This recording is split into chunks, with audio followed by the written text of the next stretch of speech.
Life in prison, that's the sentence handed over to Charles Okah and Nwabueze, the brain behind the 2010 bombing in Abuja and the one before that in Warri, Delta State.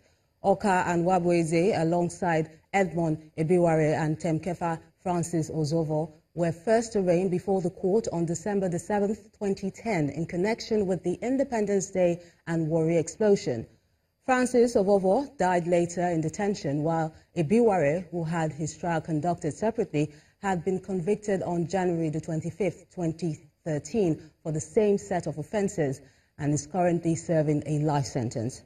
At least 12 persons were said to have died, with many others injured, and property, including cars, burnt in the incident which occurred near the Eagle Square in Abuja, venue of the Independence Day celebration, which was being presided over by the former president, Dr. Goodluck Jonathan.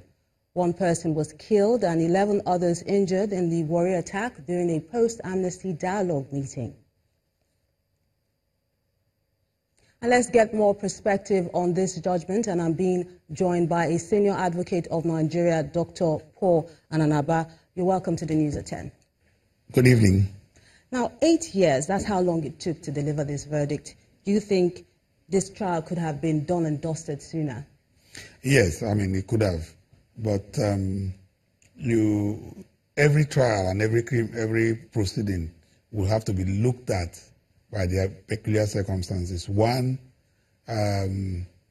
we are just coming to grips with criminal prosecution of terrorism matters. And over time, there has been call for specialization in this area with the way the world is going. Terrorism elements cannot be easily proved like stealing and the normal offenses we see. Now, it lasted for 8 years. In this particular instance, you will see that at some point there were long adjournments because Charles had to be operated upon and all that. There were applications, no case submission and all that. They take time. So even though it's taken 8 years, which is not ideal, judgment has come. Going forward, we should conclude such cases maximum 18 months. But do you think that this judgment is justified? Let's look at it, especially with a similar case involving Charles' brother Henry in South Africa. He got a 21-year jail time. Well, judgments are based on laws of particular countries. In this case, Section 15 of the EFCC Act, which is the law under which Charles was charged, provides for 21 years imprisonment. It does not give the judge a discretion. It's either 21 years or nothing. So the judge has to comply with the law. Now, we will not just use that to make comparison with the South African system. Remember that South Africa went through long period of quest for independence, for which many of the acts that could have amounted to terrorism in Nigeria now will not actually amount to terrorism in South Africa. So their jurisprudence is not one that leans so heavily against that, because they had to struggle for independence and do some of the things you are saying. So that will account for why the law in South Africa is not so harsh. But here, that's what the law is, and Justice Kolawole would have done what I think is acceptable in the circumstance. Remember, the judgment lasted for over 5 hours. Yes. And 4 hours, 30 minutes. Exactly. He did not. He also found some of about 3 counts not grantable by him. He found them liable for 5 counts. And the convicts now have a chance to contest that and appeal.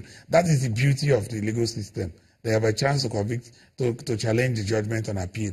But I think that this is one of the judgments that is beginning to let us know that we should allow our systems to develop on trials on terrorism, trials on corruption, and all that.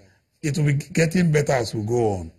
Okay. Now, in view of what gave rise to all this and the agitation over the situation in the Niger Delta, do you think this is sending the wrong message to the people in the region? No, it is not, because if the judgment was faster, there could have been allegations of hasty judgment.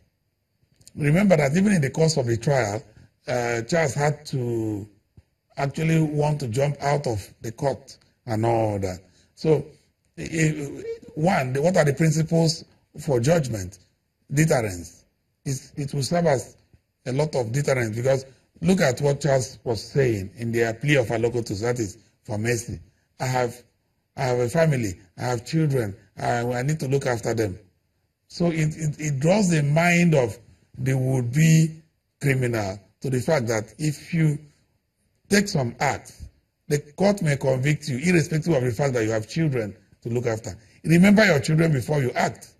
Remember your family, remember your friends and all that. So I don't think it will send a wrong signal to fair-minded, dutiful citizens. But for the criminal, I don't know what he would think.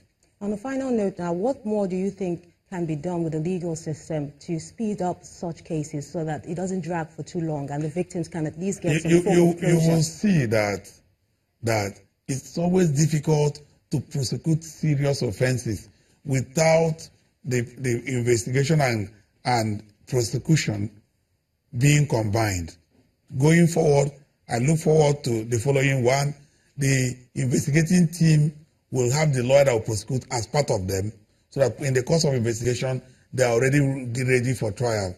Number two, the court, the judge, and the support staff, the registrars, and all that, must be given specialized training.